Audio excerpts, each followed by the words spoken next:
Steven Kittirat a interviewé plus de 700 personnalités atypiques. Depuis 2016, il s'est donné une mission, mettre en lumière des parcours inspirants. Ce n'est pas son métier, mais Steven a tout d'un professionnel. Une longévité rare, une curiosité insatiable et une audace rafraîchissante. Au cours de son parcours, il a interviewé entre autres Philippe Croizon, l'inventeur du TGV ou celui de la carte à puce. Toutes ces rencontres l'ont mené à réaliser des projets ambitieux. Il a notamment réalisé un documentaire primé à Rome, une conférence TEDx, Vivre sa vie, ou encore des entretiens dans des lieux insolites, du sommet d'un volcan à la grotte d'un explorateur. Son mantra, n'ayez pas peur de briller, mais veillez toujours à éclairer le chemin des autres. Bonjour à toutes, bonjour à tous, bonjour Chloé. Bonjour Steven. Merci bonjour Suzanne. Bonjour Suzanne. Je suis ravi d'accueillir Suzanne Rogers, qui est ingénieure son et actuellement professeure au Berklee College de musique, professeure de musique. Elle a été notamment l'un des ingénieurs, l'ingénieur son en tout cas de Prince, célèbre Prince, entre 1983 et 1987, donc à l'apogée, on peut dire l'apogée de sa carrière.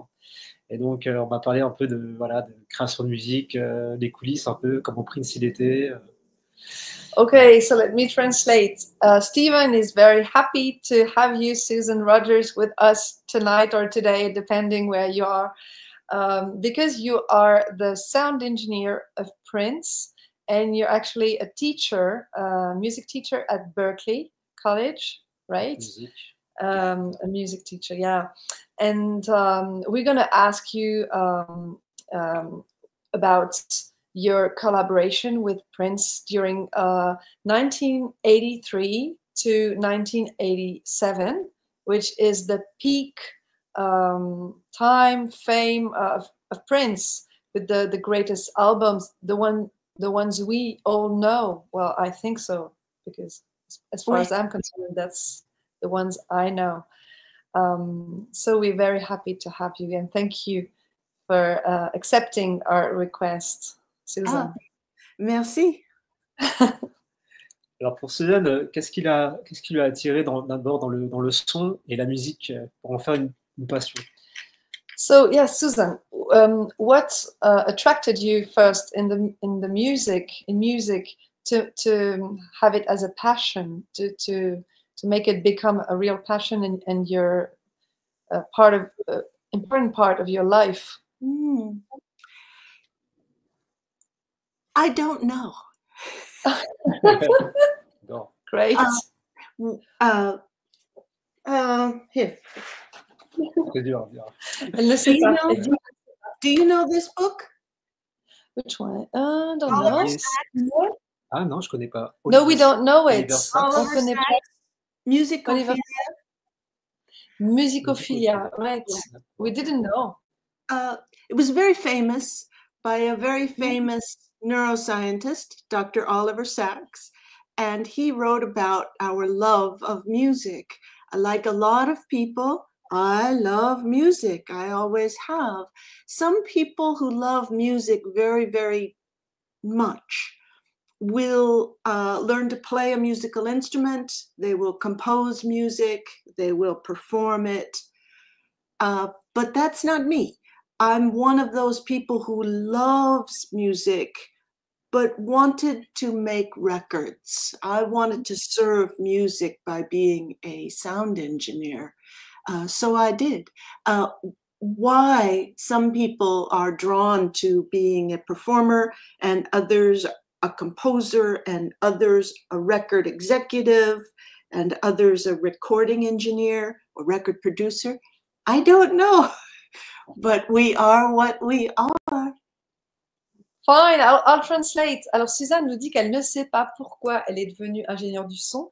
Elle dit que la musique a toujours été une passion, comme tout le monde en fait. On a vraiment quelque chose, je pense que, et c'est ce qu'elle dit, on a tous un rapport particulier avec la musique, on est ému par la musique, et certaines personnes choisissent de jouer d'un instrument, d'autres font ce qu'elle a fait, c'est-à-dire devenir ingénieure du son, enregistrer la musique en fait. Elle voulait avoir ce rôle-là dans la vie, et ce qu'elle nous dit, c'est que chacun un peu a sa mission de vie ou son envie particulière autour de la musique, et elle, c'est ce qui a vibré en elle, c'est le cas de le dire, c'est d'enregistrer la musique, d'organiser la musique. Génial. Ouais, question que tu me disais cet après-midi, comment s'est passée la rencontre avec Prince? Comment elle a rencontré, dans quelles circonstances? So how did you meet Prince? Which were the circumstances? How did it happen? I started my career in 1978 in Los Angeles, and by 1983, I was working as a studio technician for Graham Nash and David Crosby in Los Angeles. And a studio technician repairs the equipment. I was repairing consoles and tape machines, and that's what I did at their studio.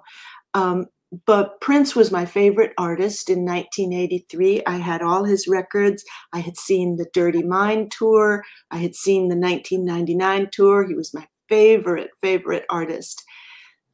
I got a phone call in the summer of 1983 that Prince was looking to hire an audio technician. And as soon as I heard that, I thought, well, then that's my job.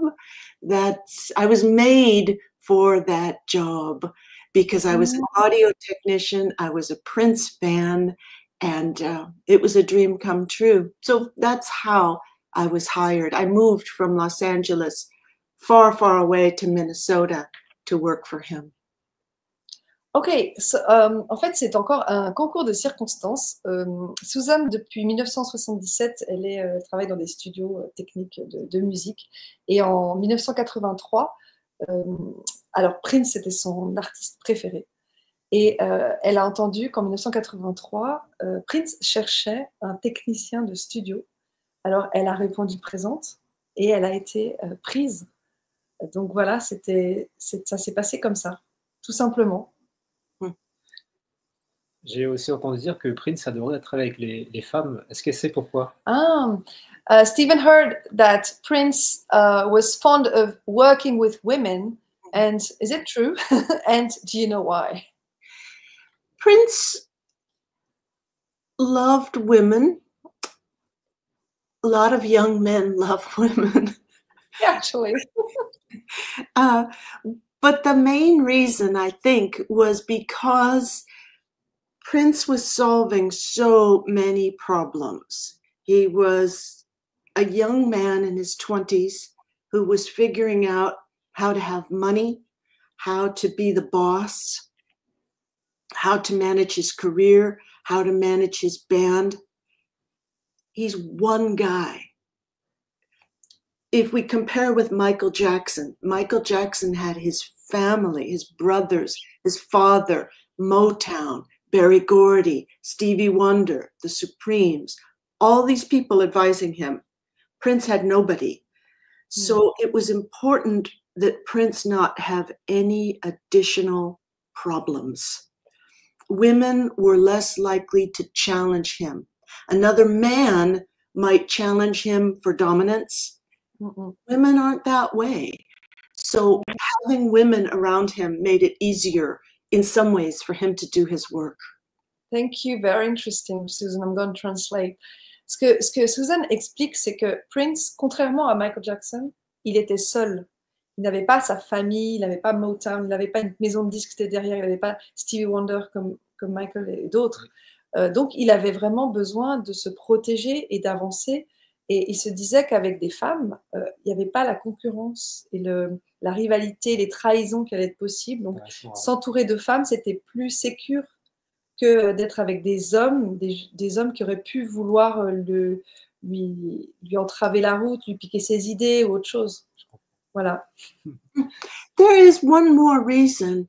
Prince loved outsiders. He loved people who were very talented but wouldn't get noticed. It was very difficult for women to be audio technicians, very difficult for women like Wendy and Lisa to be in a band in those days. And I would say we are all talented women. So if Prince could hire someone that everyone else would overlook, he liked to do that. Ok, alors Prince, il est comme toi, Steven, il aime bien les personnes qui sont dans l'ombre, qui sont très talentueuses, mais qui ne sont pas connues du grand public. Et il aimait donner sa chance justement aux femmes qui avaient du mal à percer parce que c'est un monde d'hommes, parce que c'est un monde où ceux qui se mettent en avant, c'est les hommes. Et que les techniciens, par exemple, du son et des studios d'enregistrement n'étaient pas connus quand elles étaient des femmes. Et il voulait aussi donner leur chance aux femmes pour cette raison-là. He loves this kind of people because Stephen is like that too. He loves people who are not very, enough known compared to their talents. And so, yeah. Great. Alors, est-ce que Suzanne peut nous décrire un peu comment Prince il était en studio dans la création et qu'est-ce que ça lui a appris, inspiré? So Stephen would like to know how Prince was while he was creating, and what did he inspire you, or maybe you inspired him? Well, what was your connection? What do you feel about his way of being creative? How is he inspired himself? And I don't know. All this stuff. Yes, Prince is what neuroscientists call hyper-creative, meaning his creative ideas never stop. They keep coming and coming and coming. Now,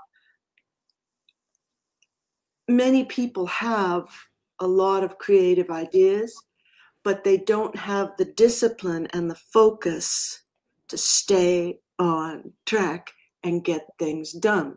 So Prince was very creative and very, very talented on many musical instruments. So Prince could move from drums to bass to guitar to keyboards to vocals, bam, bam, bam, bam, bam, and do everything himself. He liked working with a band, but he could do everything himself. So working with Prince meant he wanted to go fast, nonstop, and no talking. He was very quiet because as he was recording music, he had other ideas for songs in the back of his mind. So we had to work fast and very, very long hours. We would take a song from beginning to end, often in one day, 24 hours, sleep for a few hours and go again. He did this on tour. He did this while making movies and at home while making albums. He worked constantly. That is very unusual. People ask me sometimes, what did you learn from Prince? A lot, but nothing that I could use with other artists. Where Prince would do a song a day, most people take a week in the studio to make one complete track. They did in my day anyway. So you couldn't apply the lessons from Prince to other people. Would you say he's a high potential, very high potential? Extremely high, yes. Okay, let me translate. Alors, ce qui se passait avec Prince, c'est qu'il était hyper créatif. Donc, il est haut potentiel, hein, on peut s'en douter. Et il travaillait de façon à la fois très dense, et beaucoup de créativité, beaucoup d'idées, mais en même temps très discipliné. Alors, il pouvait faire des chansons. Les chansons, elles se faisaient en un jour. C'était du travail non-stop, pas de pause, pas de blabla, pas de discussion inutile. Et il fallait aller vite. Et les personnes avec qui il travaillait, c'était des personnes qui étaient comme lui, parce qu'il ne pouvait pas s'entourer de personnes qui font des pauses toutes les 5 minutes, qui sont dans l'à peu près, qui ne sont pas concentrées. Et Susan, I guess you're like that too. I mean, you are fast, you're intelligent, you're passionate, and you go straight to the point. I am.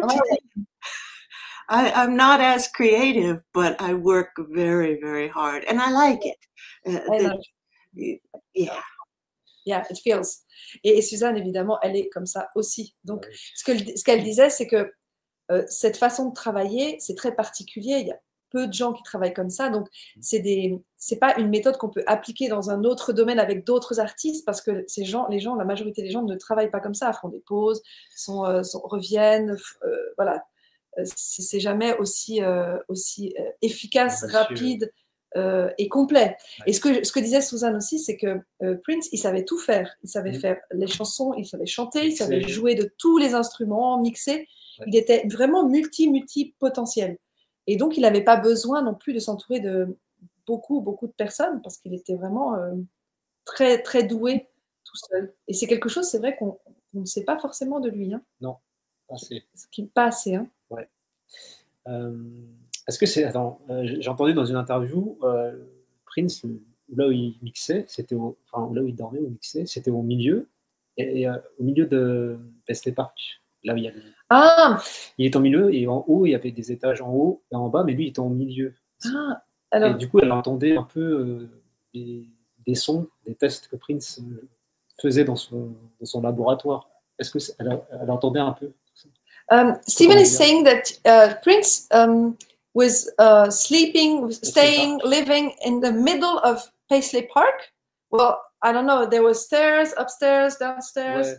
And he was staying in the middle. That's what you're saying. Il était au centre, au milieu. Is that... Elle était en haut ou en bas, je crois. Je sais plus. But it was a place to stay. C'était un endroit pour habiter. C'était pas seulement un studio, parce que Paisley Park is a studio. Studio, ouais. Yeah, oui. So is it right that Prince was living inside this studio? Oui.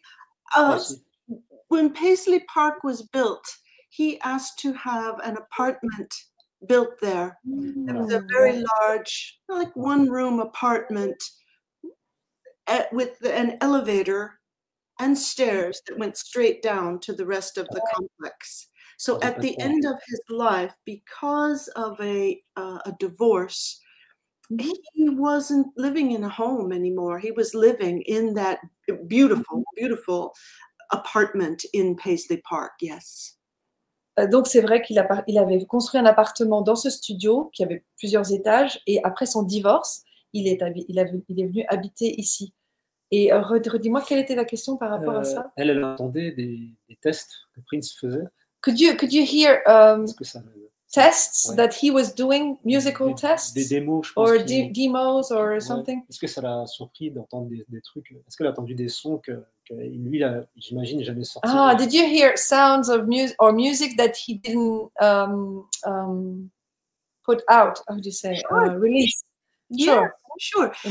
At rehearsal, at home, at the apartment, wherever he was, if he was not asleep, he wanted to have a musical instrument in his hands every day, all the time, at the piano, at the guitar, all the time.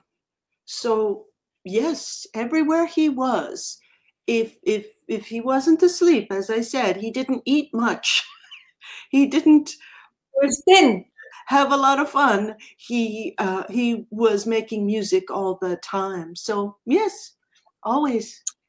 Alors, ce qu'elle dit, Suzanne, c'est qu'il faisait de la musique tout le temps. S'il n'était pas endormi, il avait un instrument de musique dans les mains, il était en train de faire de la musique tout le temps, en train de créer. Et que oui, forcément, elle a entendu beaucoup de choses qui ne sont jamais sorties parce que c'était un créatif H24. Ouais, donc pendant tous les jours, plus de 20 heures par jour de travail. Et du coup, elle aussi, combien d'heures par jour? He's saying 20 hours a day of work with Prince. Is it correct? Well, it's yes. Very much. That was a normal day. Normal day. So you too was working at this rhythm, I would say with this kind I had no choice. That was my job. But think about this. I was a young person. We were in our 20s. I had my dream job. I thought I was the luckiest person in the world. I'm working with my favorite artist every day. So it was difficult, but it was wonderful. Every day was a chance to do another song with him. So yeah, I loved it. Ok, en fait c'était son artiste préféré. Ils avaient 20 ans, dans les 20 ans les deux. Elle avait beaucoup d'énergie et pour elle c'était le travail de sa vie, c'était le travail de rêve qu'elle n'aurait pas pu imaginer mieux. Donc c'était un rêve tous les jours, c'était dur, mais c'était merveilleux tous les jours. Alors comment c'est venu l'idée de créer le fameux catalogue musical de Prince, le Vault? How did the idea of creating the Vault, the catalog of all these songs that were never released, how did this idea come up? I discovered early in my time with him that he would sometimes ask me to go find a tape, and I didn't know where all of his tapes were.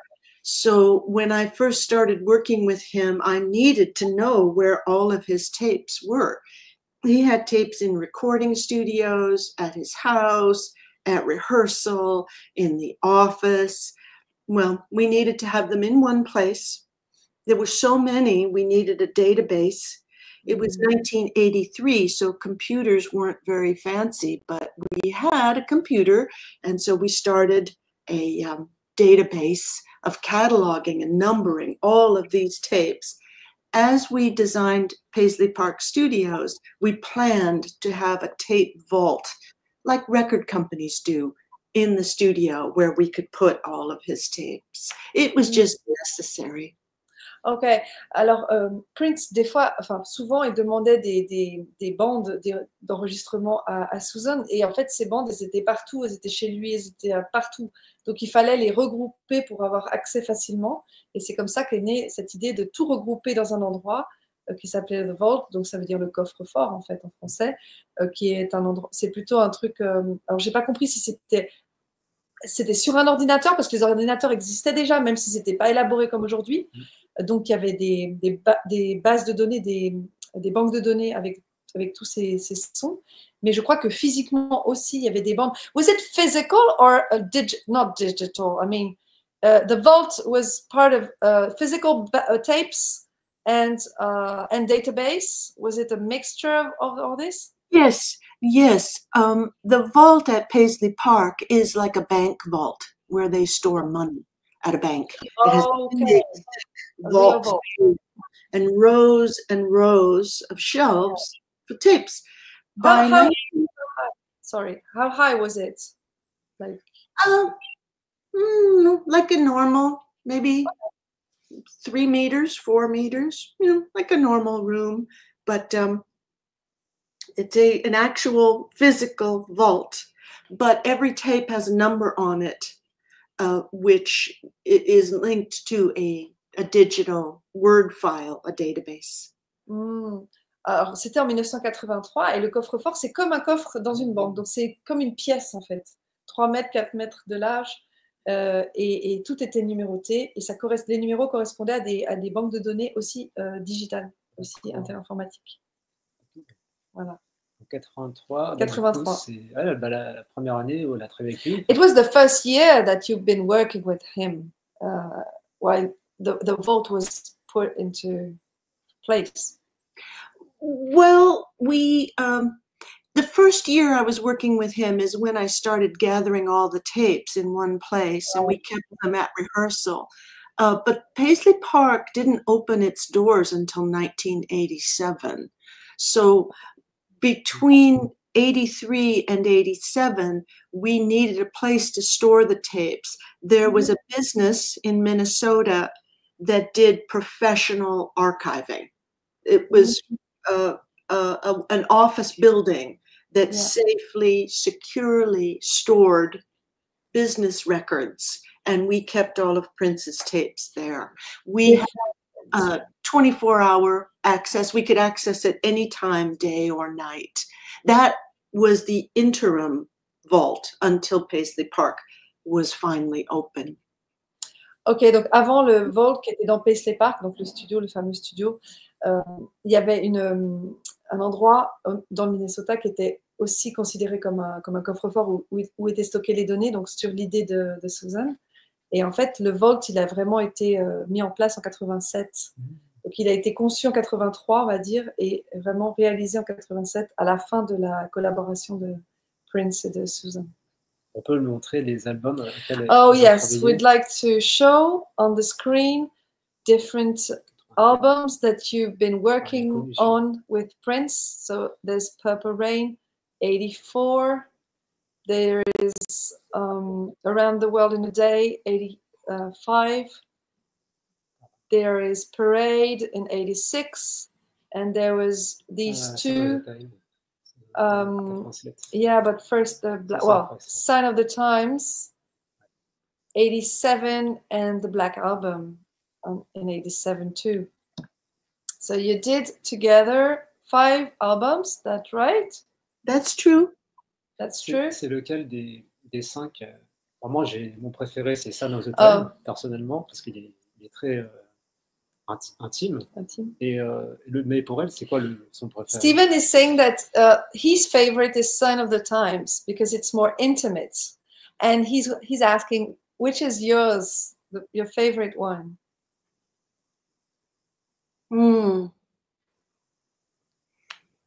It's impossible to say. Sign of the Times is musically brilliant. Purple Rain is astonishing because it was one young man who essentially did that record by himself, and it's brilliant. But Around the World in a Day reminds me of what he was like before he became a superstar. We recorded Around the World in a Day before Purple Rain was released. So he was still innocent during Around the World in a Day. So it's more touching, maybe. It is to me personally. And then, of course, the Parade album is also brilliant. I love them all. It's like children. I love all of them. They're all different, but you love them all. Yeah. So let me say it in French. Alors, le Sign of the Times, donc ça c'est ton préféré à toi. Et ce qu'elle dit, Susan, c'est que c'est vraiment une merveille de musicalité. En fait, c'est vraiment un chef-d'œuvre. Après, elle dit que Purple Rain, elle est très admirative de cet album parce que il a tout fait tout seul. Il avait 20 ans, enfin dans la vingtaine, il a fait tout seul. Hein. Il avait quel âge? How old was he exactly at Purple Rain? 25 years. Il avait 25 ans. Et ce qui s'est passé, c'est que Around the World in a Day, donc Autour du monde en un jour, a été fait avant Purple Rain, mais il a été publié après. Et c'est celui qui est, pour Suzanne, le plus touchant parce que ça parle de Prince avant qu'il soit une superstar. Donc c'est vraiment son âme de jeune homme qui commence, qui est exprimé dans cet album.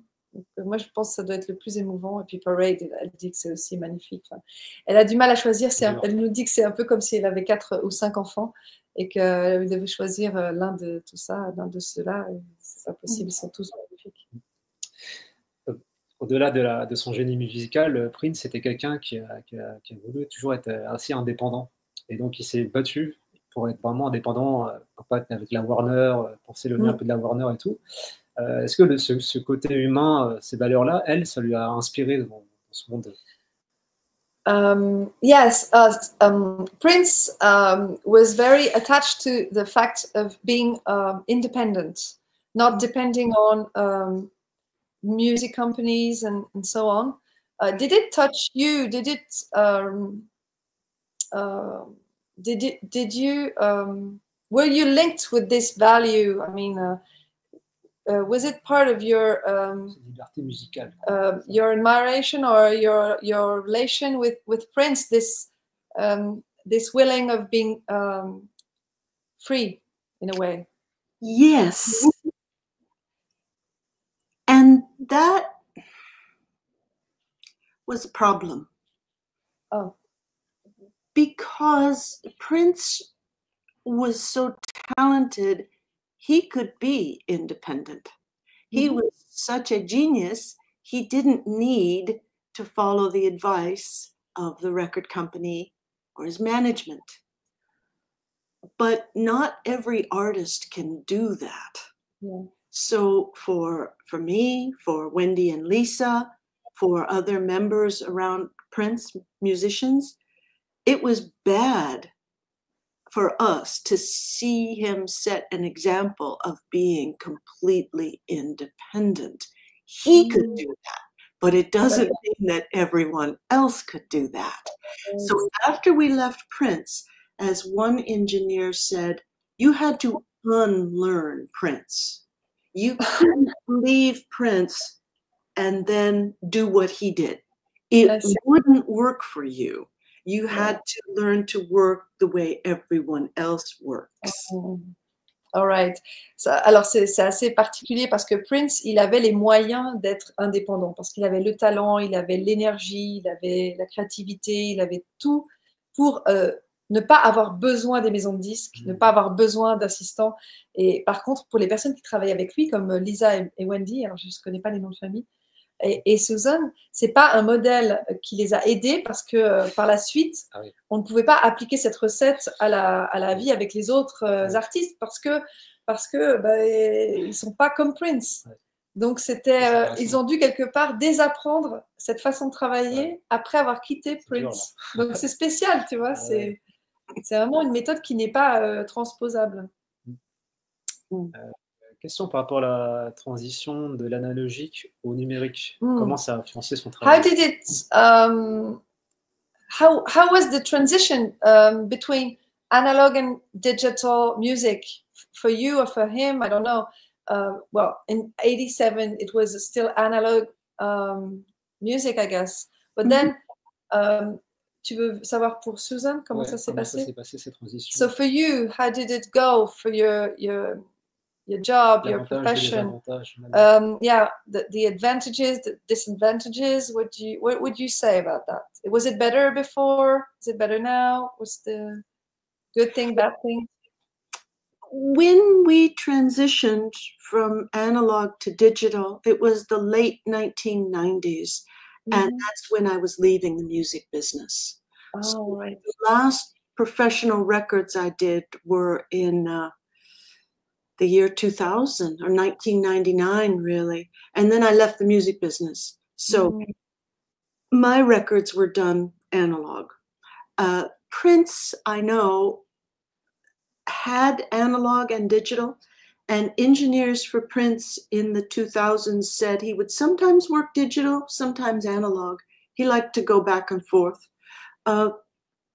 This year, I did a record this year with a friend in Nashville, and we recorded on analog and then finished it on digital. I like analog because it's familiar to me, but digital it's more convenient. Alors, ce que nous dit Suzanne, c'est que elle a arrêté la musique en 1999 avant que tout passe en numérique. Elle préfère l'analogique parce que c'est plus familier pour elle, c'est quelque chose qu'elle a connu. Et elle dit que Prince, lui, il jonglait entre les deux quand ça a commencé à vraiment émerger le numérique. Elle dit que c'est plus pratique le numérique, mais c'est comme toujours, hein, c'est pratique quand ça marche, après quand ça marche pas, on est mal. Mais voilà, donc elle a quitté au moment où il y a eu vraiment la transition, donc fin des années 1990, 1999. Et ça a vraiment émergé en 2000. D'ailleurs, on a peut-être une question par rapport à ce qui s'est passé après Prince pour Susan. Vas-y. I'd like to ask you, Susan, what happened? How was the end with Prince? Why did you leave? What happened with this end of collaboration? What happened? Yeah. If you want to know, if you want to say, sorry. Sure.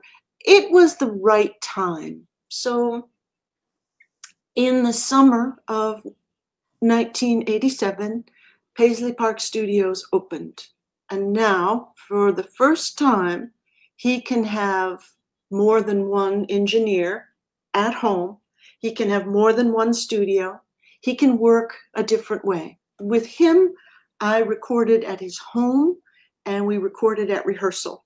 But now we've got a big studio complex, so we can work differently. That was one factor. Another factor was that I was exhausted. I hadn't seen my family or had a vacation. I hadn't been on a date. I hadn't had any boyfriends. I hadn't had anything because I worked for him constantly over 4 years. So I was very tired. He could change. I needed to change. So we parted ways. It was friendly. Oh, yeah. It was, you kept being friends. It was actually very, very sweet.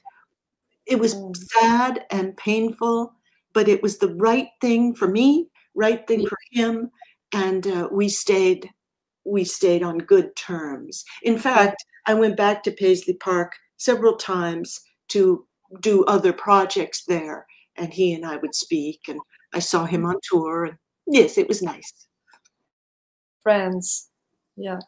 Alors, ce qui s'est passé, il y a eu deux raisons principales pour lesquelles Susan et Prince se sont séparés en 87.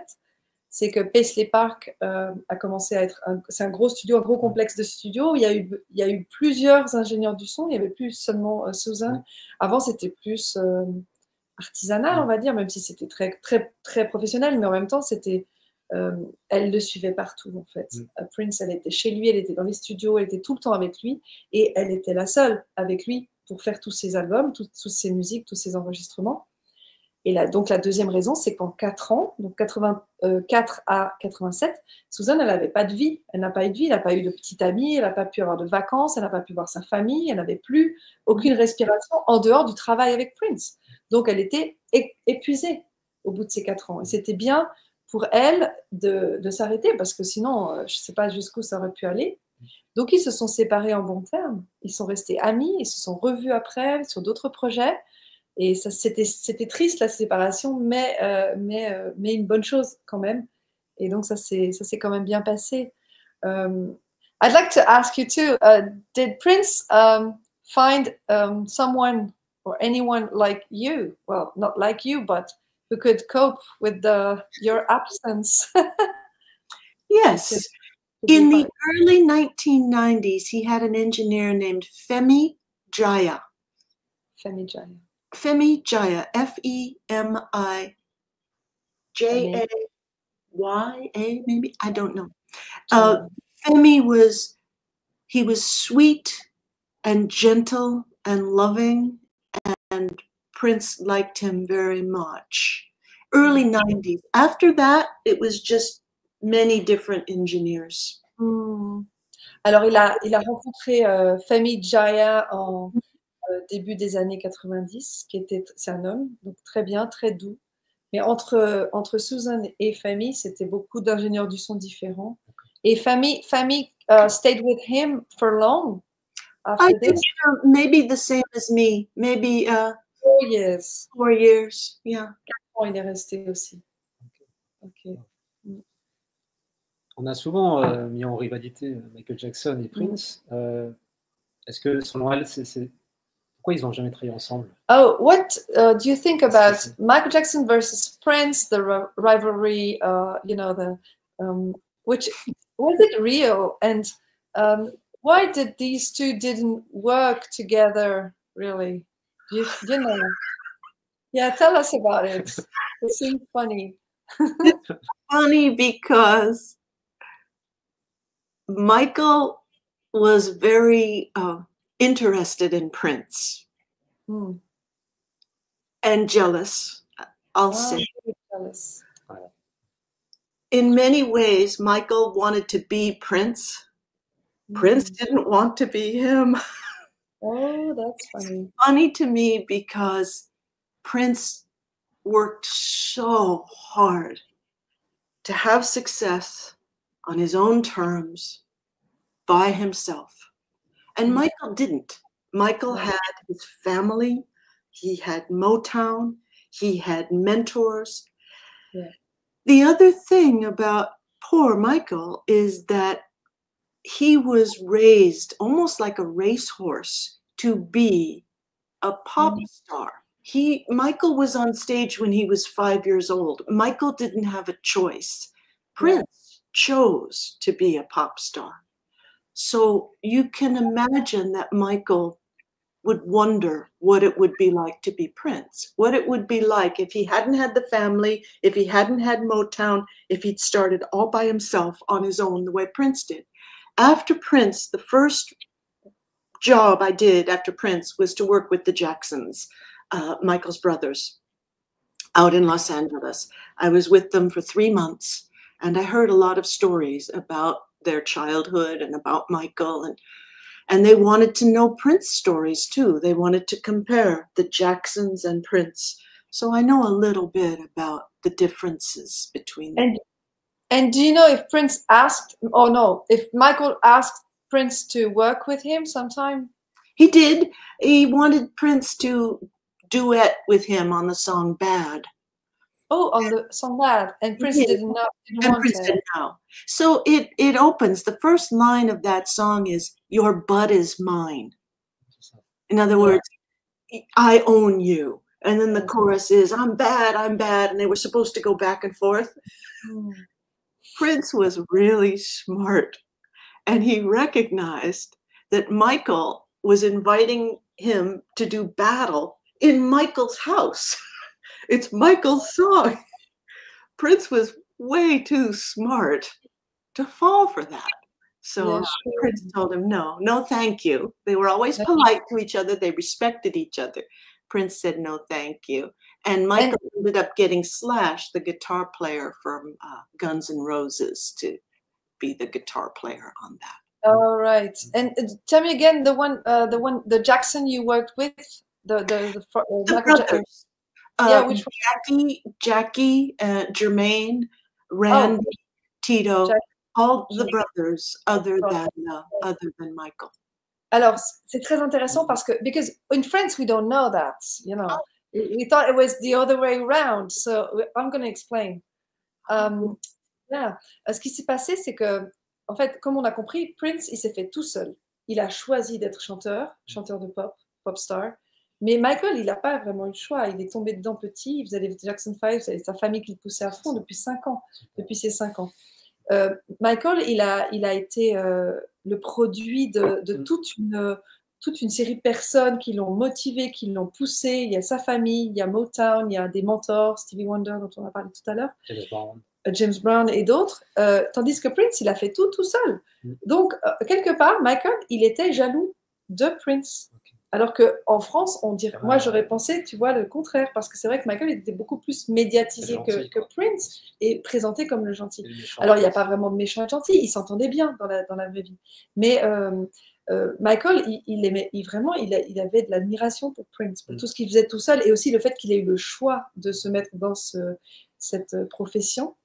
Il a proposé à Prince de faire le clip Bad avec lui, sauf que Prince, il a dit non merci. Parce que déjà, c'était la chanson de Michael, c'était dans l'environnement de Michael, c'était l'album de Michael. Et alors, c'était pas tout à fait équitable aussi. Du coup, Michael, il a choisi le guitariste de Guns N' Roses. Mais par contre, Susan, elle a travaillé avec les frères de Michael Jackson après, donc elle connaît un peu l'histoire, toute l'histoire qu'il y a derrière. Mais c'est marrant parce que c'est pas ce qu'on s'imagine, en fait. C'est encore une fois, la façon de médiatiser les choses influence notre vision et nos croyances sur ces artistes. Et Prince, il admirait aussi Michael Jackson ou pas? Non. Did Prince admire a bit Michael Jackson? Yes. Yes. But when you listen to a Michael Jackson record, you're listening to the production of Quincy Jones. Yes.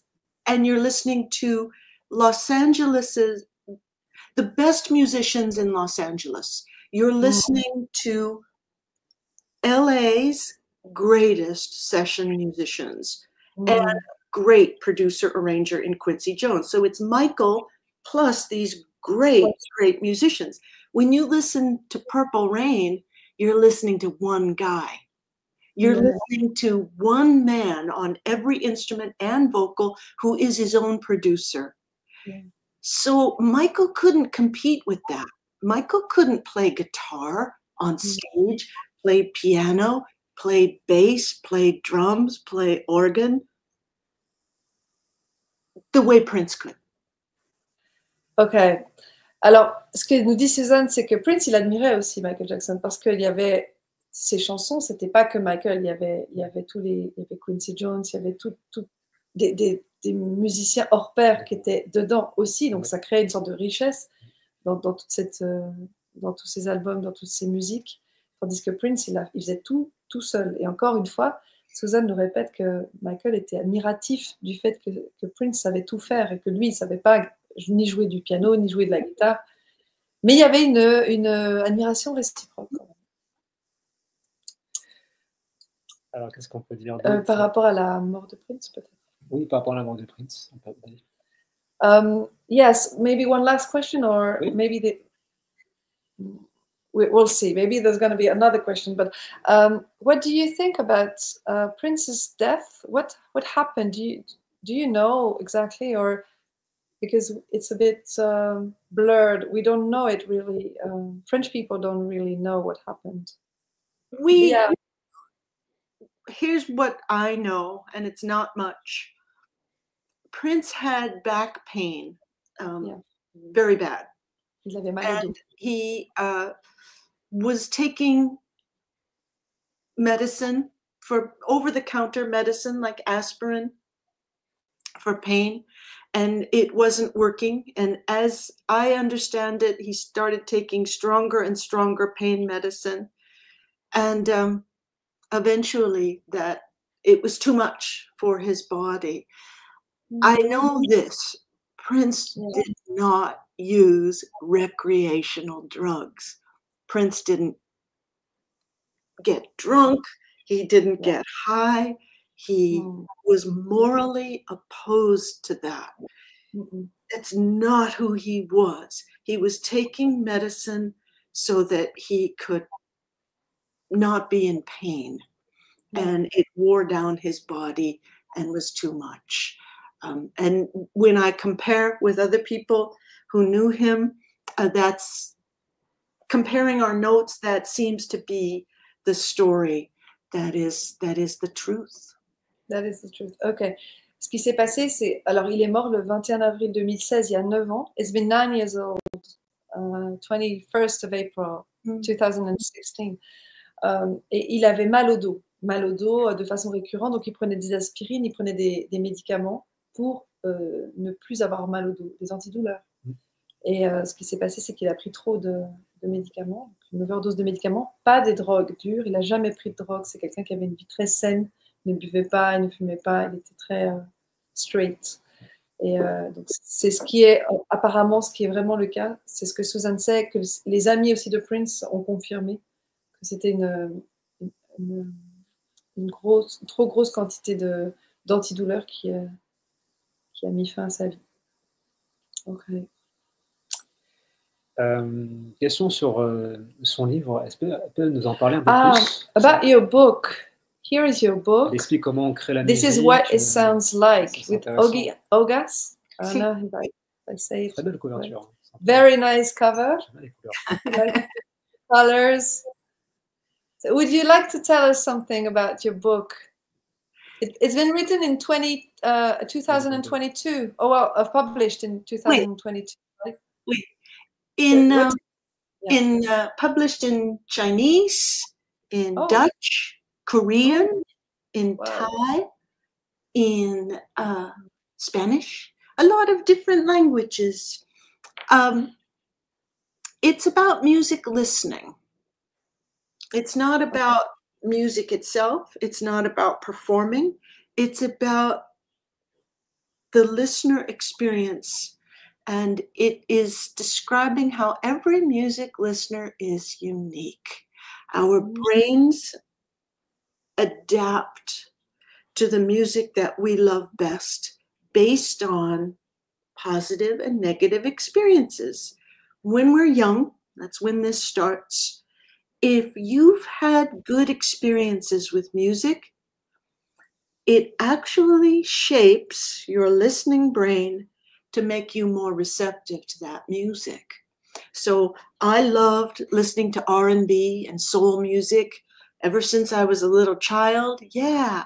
And so our appetites just keep getting shaped to be attracted to the music that we love best. And this involves the listening circuits, dancing and movement, the motor circuits, and the dopamine system. When we listen to music that we love, it releases dopamine, and that feels good. So our taste in music is like our taste in food and fashion. You go into a clothing store, there's a lot to choose from, but you know what will work for you and what won't. You have your taste. Same thing when you go to a restaurant, you look at the menu, you know what you like. And it's the same thing with music. We're all unique when it comes to music listening. That's what the book is about. Right. Alors, ce qu'elle nous explique déjà que le livre, donc je remontre la couverture. I show the cover again. This is what it sounds like. Ça veut dire, c'est à ça que ça ressemble. Sounds, c'est avec le jeu de mots, sounds, c'est le son. C'est à ça que ça ressemble musicalement. C'est ça le titre. En fait, le livre a été traduit dans beaucoup de langues, chinois, thaïlandais, espagnol, Pays-Bas, donc néerlandais, coréen. Plein de langues, et il parle de comment on est réceptif à la musique, comment on écoute la musique. Et en fait, ce qu'elle nous explique, c'est que dans l'enfance, on se forme à la musique en fonction de ce qu'on vit avec la musique, des émotions qu'on ressent avec la musique. Et si on a eu des bons souvenirs avec la musique, on sera beaucoup plus réceptif par la suite à la musique. Et elle dit qu'il y a autant de façons d'écouter de la musique que de gens sur Terre, presque. Enfin, ça dépend comment on est vis-à-vis de cette musique. Et c'est de la même façon que dans un restaurant, on choisit sur la carte les choses qui nous plaisent. De la même façon, dans un magasin de vêtements, on va aller vers ce qui nous va. Et bien, la musique, on l'entreprend, on la ressent comme on l'a vécu, comme on est bien avec et comme on l'a vécu dans l'enfance. Donc, c'est un livre qui parle de ça, qui parle aussi de la dopamine que ça génère. And the healing aspect too of music. No, do you talk about no the healing part? Too much. No, it's a special topic. But one of the reasons that music is very healing, music as medicine, is because music activates so many areas of the brain. It causes you to think and appreciate. We have aesthetics, we have taste. So the frontal lobe, it causes us to visualize. Yes. I write about that in the book, like your favorite fantasy when you listen to music. What do you picture in your mind's eye? It of course manipulates our muscles, and it causes us to move our bodies in sync with music, and that's the motor cortex, and it affects how we hear, and of course the limbic system, the basal ganglia, memories. Music activates the whole brain. Because of that, it's very effective as medicine.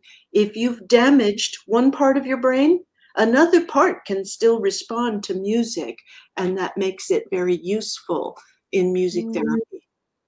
Ok, alors le livre ne parle pas spécifiquement de la thérapie avec la musique, mais elle nous explique quand même que le cerveau, il est mobilisé, toutes les parties du cerveau sont mobilisées avec la musique. Derrière le cerveau arrière, c'est pour visualiser les choses qu'on entend avec la musique. Devant, c'est des émotions qu'on ressent.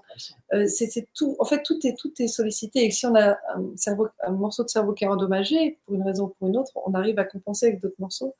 Et donc ça, je ne sais pas si elle en parle dans le livre, mais en tout cas, c'est ce qu'elle conçoit. C'est que la musique nous touche dans toutes les parties du cerveau, en tout cas. Moi, je dirais que ça nous touche dans tout le corps. I would say that it touches us also in the whole body. Music, not only in the brain, but yes. Right, because feelings activate our whole body. If we're jealous or we're heartbroken, it hurts our heart. If something makes us feel disgusted, it hurts our stomach. And of course, music causes us to dance and move, and you feel it in your feet and your hands and your legs, your arms. Music is a workout for the entire nervous system. Ouais, elle est d'accord. La musique nous fait bouger tout le corps, en fait, avec notre cœur, notre ventre, en fonction de ce qu'on ressent avec la musique. Et évidemment, ça nous fait danser. Donc forcément, ça nous active de tous les côtés. Est-ce que ce sont les choses qu'elle apprend à ses élèves à l'école? Do you teach this to your pupils at school? What the effects, the emotional and physical effects that music have on them? Now I teach just for Berklee online. So I teach psychoacoustics and music and neuroscience. And that's what the Berklee music students learn from me, is about music and the brain. Oh, c'est précisément ce qu'elle enseigne maintenant à ses élèves, parce qu'elle fait du online, donc du télé apprentissage. Donc elle apprend en partie, donc une de ces deux grosses matières, c'est les neurosciences avec la musique. Et l'autre, c'est la musique artistique. Bon, bah, super, bah, pour moi, c'était bon. For Steven, it's all right. Merci beaucoup, Suzanne. You were very très complete on many things, very interesting. Thank you, Susan. Merci beaucoup d'avoir été avec nous. Merci beaucoup, Suzanne. And we'll send you the link to view the interview if you understand. Yeah. C'est quoi son... Est-ce qu'elle a un autre rêve là, actuellement? Another question, one last question. Encore réalisé? Do you have another dream? A dream that you didn't achieve yet, that you would like to achieve? Yes. Yes.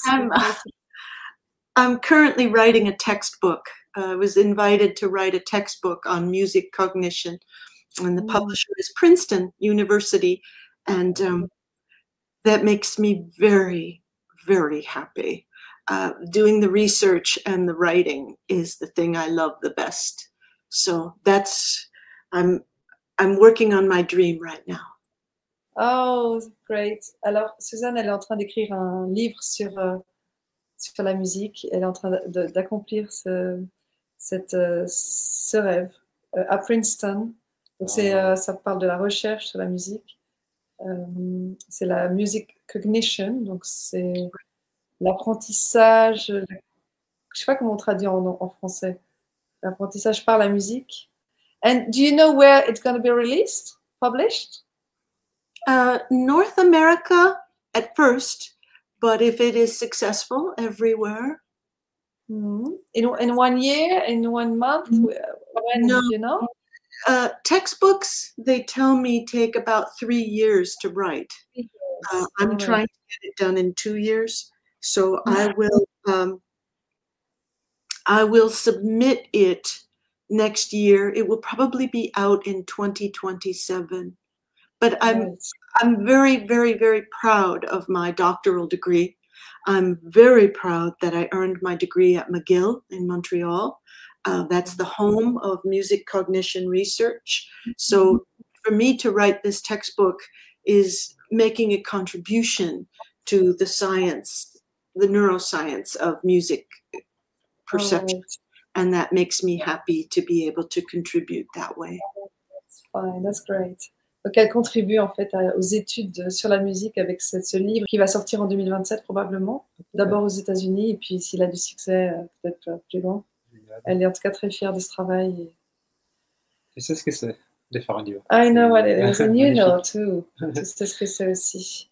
Thank you Merci very beaucoup, much, Suzanne, for your time, for your sharing, and for all you said. It was very, very interesting.